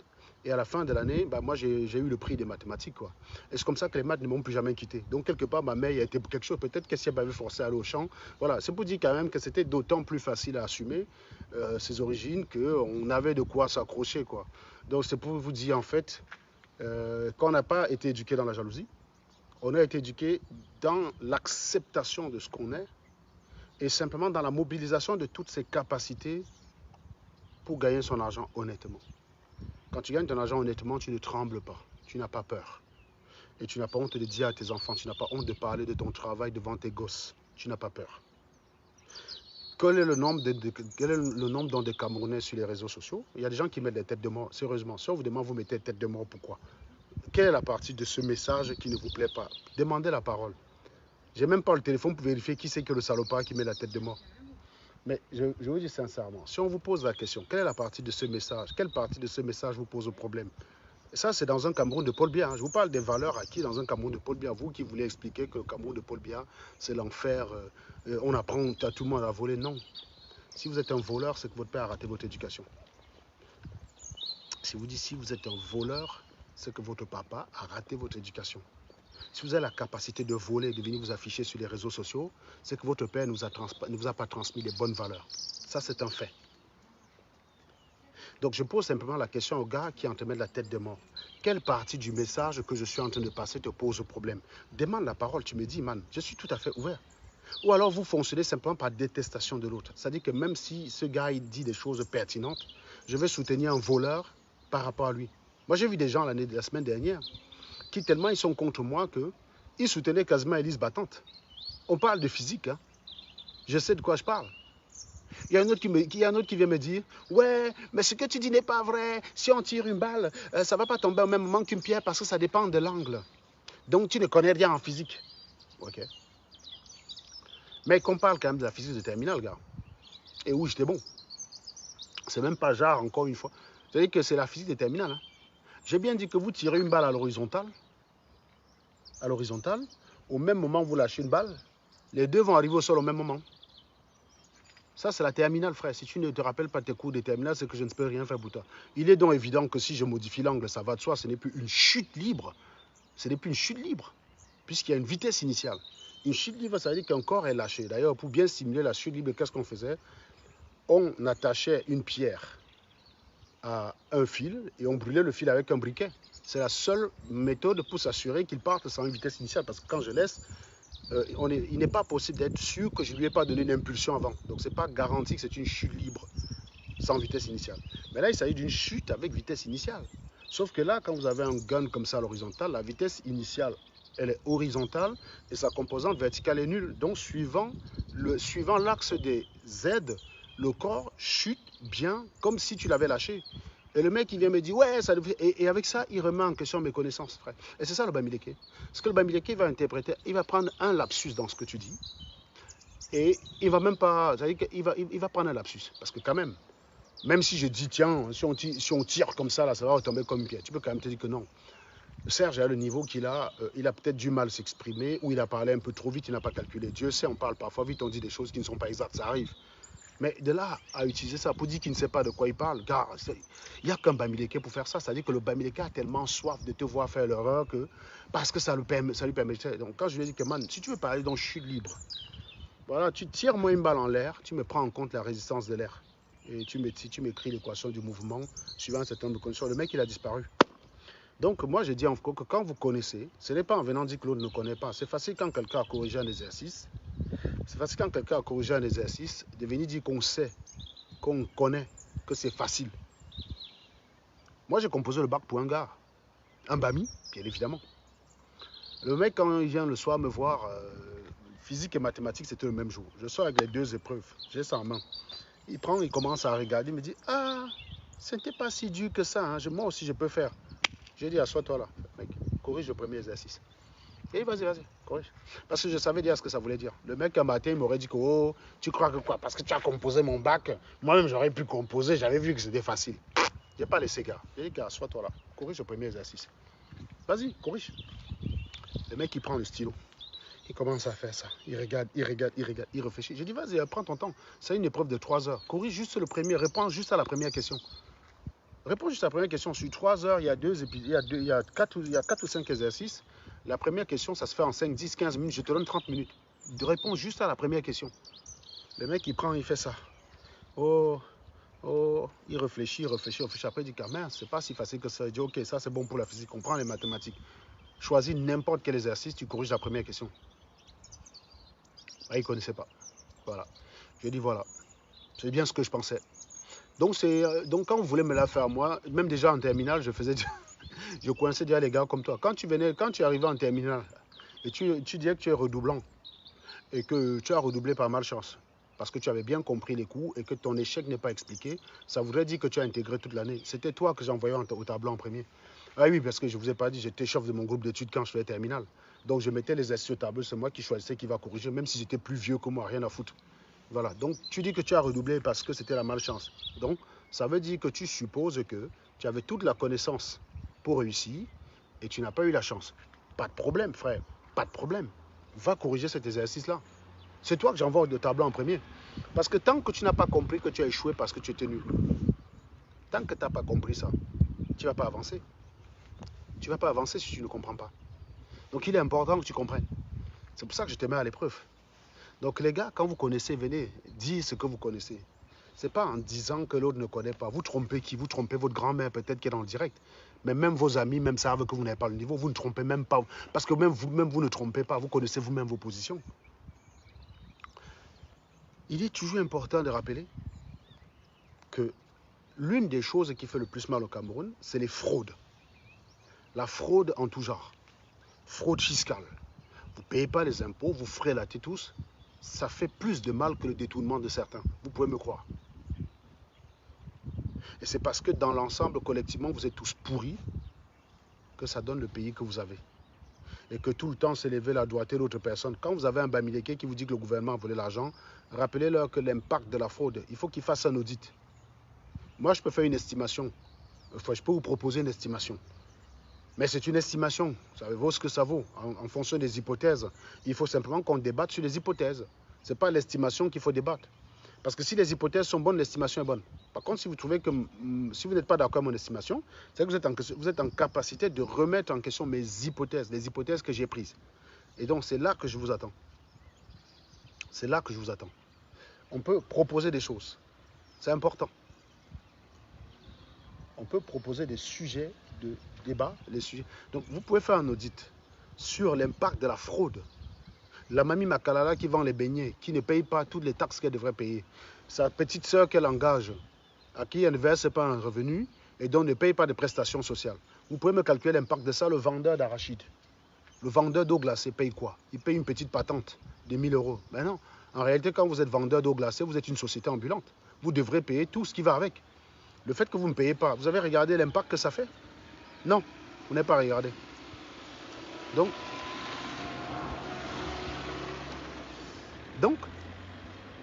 vous constatez avec moi que quand on creuse le sujet, c'est trop facile d'avoir un coupable désigné sur lequel on s'acharne tout le temps. Je ne rentre pas dans ce jeu. Pour moi, ce qui pose problème, c'est tout ce qui est nocif pour le Camerounais. Et je m'attaque d'abord à la plus grosse cause. La plus grosse cause, c'est votre mentalité à vous. On change votre mentalité, les dirigeants se conforment.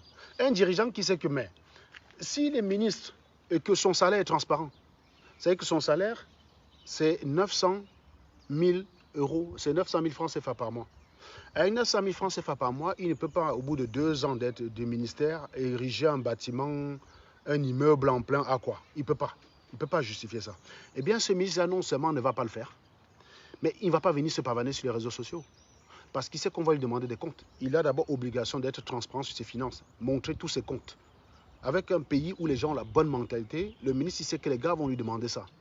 Or, un ministre, d'un côté, pendant que vous êtes en train de dire qu'il est un voleur, de l'autre côté, il y a des membres de son village qui lui demandent de l'argent.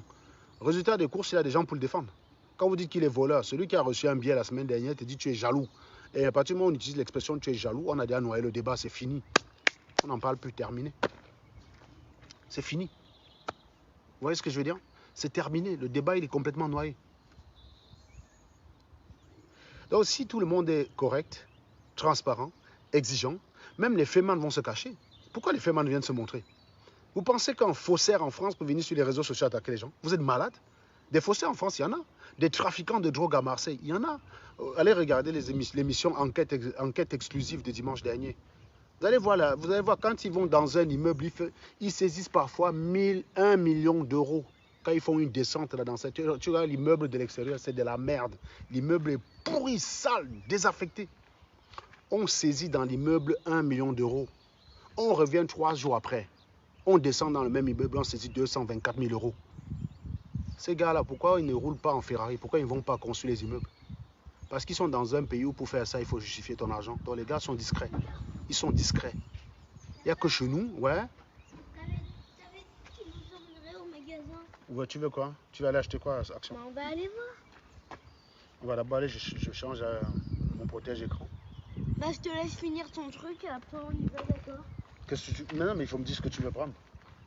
Bah, on verra. Donc tu veux juste ce qu'on a à Action, juste pour que tu aies Action. Non, je veux voir un jeu. Mais alors, c'est quoi le jeu que tu veux? Ah oui, le camion voiture ou ah non, le dinosaure. Le dinosaure. Et là, tu veux aussi Action? Avec qui? Avec qui? Ah oui, d'accord. Bon, bref. Hein? Tu vas acheter un livre? Enfin moi, ça c'est pas très propre. Enfin moi c'est pour aller à Kingsway pour une boîte de Playmobil. D'accord. Bon, très bien. Bon, les gars, je vais prendre congé de vous. Le devoir de papa me rappelle. Et sur cette question, on y reviendra. Mais j'ai quand même une question existentielle à vous soumettre avant la fin de cette vidéo. quand le Bamileke commet son fait et que ça marche, il remercie les Melum, il remercie Dieu, il va verser l'huile de palme sur le crâne de son grand-père pour dire merci, la frappe a marché. Et quand le même Bamileke, dont l'heure, qui est-ce qui remercie? Et c'est sur cette question très existentielle que je vais vous laisser. N'hésitez pas à partager, hein, même si vous avez regardé le direct en différé, n'hésitez pas à partager. J'observe que je n'ai eu aucune demande d'amis, c'est-à-dire qu'il y a peut-être probablement des gens qui sont énervés en commentaire. Moi, j'ai décidé pour le coup aujourd'hui de ne pas lire les commentaires. Et il y a probablement des gens qui sont énervés en commentaire, mais notons que la parole est libre ici et que celui qui a les couilles peut juste la demander. Voilà. Merci beaucoup. Et d'ailleurs, je me souviens, la semaine dernière, il y a un animal qui avait pris la parole et sa connexion marchait très mal, mais il était déjà en train de dire que je n'acceptais pas la contradiction. Ouais. Ah bon? C'est quoi ça? Ça. Non, mais c'est quoi ça? Je sais pas comment ils se démerdent. Franchement, je ne sais pas. Donc d'accord. Donc, je suis en train de dire... je vais peut-être aller à action avec eux. Hein. Ils veulent qu'on aille à action. Donc, si tu reviens, je suis pas là. Oui, je sais, sur ma liste. Et je t'aurais bien dit d'aller déposer ça au passage, mais comme je sais pas quand est-ce que tu vas partir. D'ici... Oui.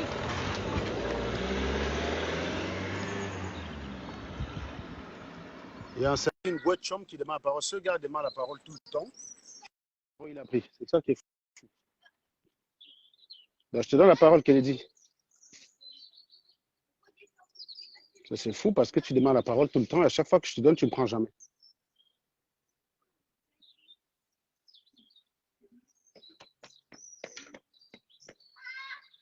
Et ce qui serait bien, pour ceux qui en ont marre qu'une certaine médiocrité prime, regardez un peu sur le live, ceux qui ont mis la tête de mort, essayez d'aller inbox. L'invité a refusé de prendre. Mais pourquoi demander la parole si c'est pour dire non après? Moi, je ne comprends pas ça. Donc, je disais tantôt que essayez de les contacter, vous leur demandez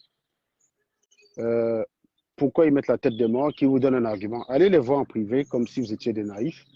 Et dit, je veux comprendre ta tête de mort. Qu'est-ce qu'il a dit aujourd'hui qui était problématique? Je veux comprendre. Bonjour, Kennedy. Salut, Alain, ça commence. Et toi? Je trouve que depuis que tu es tranquille, là, ça ne te dérange pas. Ça te dérange, hein? Ça veut dire quoi ça? C'est un argument de fond ou c'est un jugement de valeur? Laisse-moi parler. Non, je te pose la question. Il faut spécifier ce que tu dis. C'est un argument de fond ou c'est un jugement de valeur? Parce qu'au moment où tu as disparu sur Facebook, Parce que je n'avais pas que ça à faire. On n'a pas que ça à faire. Je crois qu'on vit que sur Facebook. Tu comprends? Vous pensez que c'est indispensable pour nos vies? Est-ce que tu te rends compte que c'est même les gens qui me demandent de revenir de temps en temps parler? Quand on a supprimé mes chaînes, je n'ai pas fait la promo de mes autres chaînes. J'ai autre chose à faire. quelqu'un t'appelle et venir parler. Bah oui, bah oui. Toi, tu réponds à la place de qui? Tu connais déjà ce que toi-même tu fais de ta journée pour pouvoir parler à la place des autres? Tu penses que parce que tu n'aimes pas voir une personne, d'autres, tout le monde le déteste? Est-ce que tu peux parler que de toi et non parler des autres? Parle de ce que toi tu connais, de ce que tu contrôles, de ce qui est dans ton rayon. Tu peux te contenter de ne parler que de ça? Où est ta copine Stella? C'est un argument de fond. Tu as pris la parole pourquoi en fait? Putain, c'est Bamileke, mais c'est pas possible. C'est pas possible. C'est incroyable. Je sais pas, tu as renvoyé la demande. Je sais pas si c'est toi qui as coupé ou c'est toi qui as fui. Reprends la parole. Tu te ridiculises toi-même. C'est fou comment vous, par votre comportement, vous me donnez raison. Vas-y, parle. Tu as quoi à dire sur le fond de ce que j'ai dit? Tu as quoi à dire sur le fond de ce que j'ai dit? Putain. Pourquoi tu fuis? Tu prends la parole pourquoi en fait? C'est vraiment, c'est vraiment des animaux ces gens, je vous jure. C'est vraiment des animaux. Vous êtes les premiers à demander aux gens vous avez demandé à Stella de quitter les réseaux sociaux. Elle n'est plus dans votre truc, mais tous les matins, vous êtes toujours en train de... C'est son nom. Ce n'est plus comme votre nom. Tu ne cherches pas à savoir ce que comme tu as fait le matin. Mais vous êtes vraiment des vrais animaux, quoi. Et toi, je pense qu'il y a un docteur ou un professeur d'université qui compte sur des chèvres de votre espèce. Hein.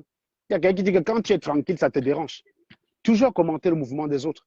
Vous êtes sur les réseaux sociaux partout, vous regardez 45 directs. 45 directs, vous regardez sans doute par jour. Moi, quand je suis sur Internet, je viens, je parle, après je passe à autre chose. Je n'ai pas que ça à faire. Il y a des moments où tu as autre chose à faire. Donc cet animal, il est incapable de se dire qu'il y a des gens qui aiment écouter Serge. Parce que lui, le discours de Serge pose problème. Moi, ça m'aurait bien intéressé qu'ils me disent ce qui lui pose problème dans mon discours. Pourquoi il a disparu d'ailleurs? Pourquoi tu fuis, Kennedy? Tu es un bon client. Tu as la parole, man. Moi, je ne te bloque pas. Hein. Parce que quand vous venez souvent faire votre maman, là, quand je vous chasse parce que je n'ai pas que ça à faire, vous pensez que c'est la lâcheté. Là, tu peux parler, man. Prends la parole, tu me mets en difficulté. Donc, tu prends la parole, tu n'as pas de questions. C'est, oh, je sens que quand tu es tranquille, là, ça te dérange. Hein. Toujours les raisonnements de Bami. Vous croyez tous que vous êtes au village, en fait. Vous parlez exactement comme vous parlez au village. Ce genre de questions, c'est le genre de questions qu'on pose au village. Qui ne veut absolument rien dire chez les êtres humains normaux, mais qui a toute sa signification chez les Bamileke. Je comprends ce que tu essayes de dire, parce que je suis Bamileke comme toi. Mais c'est d'une vacuité de malade. Comment peut-on traduire littéralement le français tout le temps, le Bamileke en français? Tu n'as aucun argument, tu fais le commentaire comme si tu étais au village. Tu fais comme si tu étais au village. Un peu comme quand quelqu'un, je ne sais pas moi, vient cultiver sur ton champ, tu n'as pas d'expérience, et dit, je sens que vraiment, quand il n'y a pas les problèmes là, ça te dérange. C'est les trucs comme ça que tu trouves que dans le langage Bamileke, pour dire en fait que tu cherches les problèmes. Donc en fait, pour cet animal, user de mon droit de venir commenter l'actualité sur les réseaux sociaux, c'est m'ennuyer, c'est vouloir les problèmes. Tu vois, c'est toujours des gens qui ne peuvent même pas te montrer à quoi ils ressemblent. Parce que tu cherches bien, c'est des laidrons, c'est des mollusques, c'est des fameliques. Ça veut dire que leur vie, c'est de la merde. Donc déjà, s'ils te croisent dans la rue, ils ne peuvent même pas te parler. Même non, ils vont venir par les réseaux sociaux te menacer. Ils prennent toujours la parole, ils ne peuvent jamais montrer leur visage. Ils ne peuvent jamais montrer leur visage. Ça commence par oui, tu n'as rien à dire en fait. Ça veut dire que sur le fond, vous n'avez rien à dire. C'est ça que je veux dire. C'est pour ça que je te posais la question. Si c'est un argument de fond ou c'est un jugement de valeur. Qu'est-ce que tu as à dire sur ce que j'ai dit? J'ai fait un exposé tout à l'heure. Prends la parole, tu parles de ça, tu viens me parler de Stella. Mais c'est incroyable. Tu rêvais de te la faire. Mais on dirait que vous avez le même cerveau chez les Bamileke. On vous a donné un cerveau pour tout le village. C'est le même comportement. Tu prends n'importe quel Bamileke là, par hasard sur les réseaux sociaux, c'est le même comportement. On a un cerveau pour le même village. On a le même cerveau pour tout le village. Voilà pourquoi je vous dis que vous êtes tous des pourritures, des malhonnêtes. C'est basé sur le fait que vous avez le même cerveau. C'est le même cerveau auquel vous êtes connectés. Ce qu'il y a dans votre crâne, c'est de la merde. Comment dire, vos nerfs sont reliés à un et unique cerveau. Voilà. C'est pour ça que vous avez tous le même comportement. Ceux qui sont habitués de cette chaîne, ils doivent savoir que chaque fois que j'ai pris un Bamileke en direct, ça s'est toujours fini comme ça. Vous avez quelqu'un qui va en découdre. Hein? Oui. Il t'a demandé quelque chose. Qu'est-ce qu'il veut? Allez, à toi. Oui, bah, donc on va y aller. Donc, Ça fait combien de temps que tu es là? 1 heure. Non. 30. Non. Non, mais je sais pas. 2 heures? Ah bon? Au minimum 2 heures. C'est facile à vérifier, 1h22. Mais viens lire. Il y a eu une coupure et t'as pris. Non, il n'y a pas eu de coupure. Il n'y a pas eu de coupure. Donc, je disais tantôt en fait que ceux qui sont habitués de cette chaîne vont constater qu'à chaque fois que j'ai pris un Bamileke, ça tourne toujours au même coup. C'est-à-dire que très souvent, il n'a rien à dire. Sur le fond, il n'a rien à dire. Et rapidement, ça dérape sur elle ou ta copine. C'est les deux questions. Hein. Bon, et puis quand c'est en commentaire, on va me parler de... Et puis quand c'est en commentaire, on va me parler de l'ambassade, on va me parler de l'insulte de la maman de Paul Biya, mais on n'a rien à dire sur ce que j'ai dit des Bamileke, parce qu'il n'y a rien à dire. Voilà. Est-ce qu'il y a un autre client qui est chaud? Il n'y a personne d'autre? Est-ce qu'il y a un autre client? Est-ce qu'il y a un autre client? S'il n'y a personne d'autre, moi, c'est bon? S'il n'y a personne d'autre, moi, je vais arrêter là et puis on se reverra une prochaine fois. Le mois de novembre, j'aurai un peu le temps. Donc, vous allez me voir un peu plus souvent que d'habitude. Ça, il n'y a pas de problème, les gars. Donc, n'hésitez pas à partager la chaîne. N'hésitez pas à faire en sorte que la chaîne soit connue. Hein. C'est très important. Et puis, bah, mes chers amis, s'il n'y a personne d'autre qui a quelque chose à dire, s'il n'y a personne qui va en découdre, et puis si quelqu'un veut en découdre après le direct, aujourd'hui, je suis chaud. Donc, s'il y a un animal qui se sent assez couillu, pour dire qu'il veut m'affronter, il écrit là il écrit là en commentaire pour dire Serge, je te veux en débat. Il me donne son heure, je me connecte à cette heure-là. S'il a des coups, il vient. Voilà. Je ne peux pas être plus clair. Allez. Venez attaquer mes théories sur les Bamileke. Je vous dis, c'est très facile d'ailleurs de conclure sur vous parce que votre cerveau, votre crâne est alimenté par un seul cerveau, par un même cerveau. Vous avez tous le même commentaire, vous avez tous la même réaction. Voilà. Il n'y a rien de nouveau quand on prend un Bamileke, ça finit toujours pareil. L'autre, la semaine dernière, il dit ingénieur de caca. Voilà, une fois que tu as dit ça, 2 ans d'âge mental, mec. Hein? 2 ans d'âge mental tout à l'heure. Ce genre de personnes, ils ont 2 ans d'âge mental. Quand vous dites que le Bamileke, c'est un immature, c'est un inconscient, c'est une chiu, il n'a pas un cerveau fini, ce mec. Ils te disent que tu les insultes et ils te donnent raison par les actes. Je déclare quelque chose, tu m'en apportes la preuve vivante et tu me reproches de faire le constat. Repartagez un dernier coup et puis à la prochaine. Vous avez mon fils qui me tente là. Allez, ciao.